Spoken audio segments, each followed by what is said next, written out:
Most people do not know what risk is. They just know they do not like it. And, according to research, less than 10% of Global 2000 organizations proactively manage and quantify portfolio risk. For all intents and purposes, risk is the potential deviation from expected results. Risks can negatively impact the costs of investments through dramatic change in scope and unplanned funding requirements.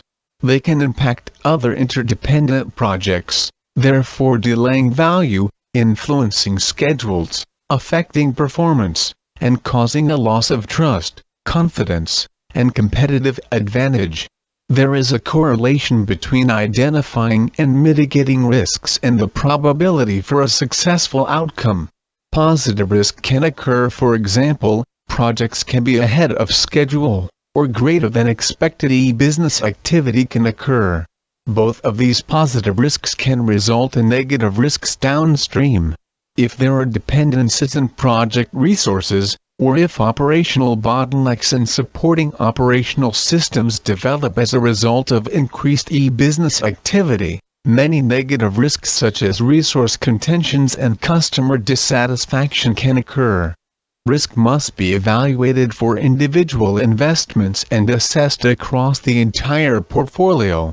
Operational risk is usually managed via a business continuity plan or disaster recovery plan. However, only half of Global 2000 organizations do a risk assessment prior to starting the project. Of those, only 50% ever look at the risk assessment again throughout the life of the project. Thus, only 25% of projects proactively do risk assessment. This may be why so many projects fail. Management must reach consensus as to the allowable boundaries and risk thresholds. Organizations evaluate risk based on a range of scenarios, like high, medium, low, or short-term and long-term, or for financial measures they adjust hurdle rates. The higher the hurdle rate, the less attractive the net present value, based on a multitude of parameters such as geography, business unit, or type of investment. Risk assessment and management processes must be standardized and instituted.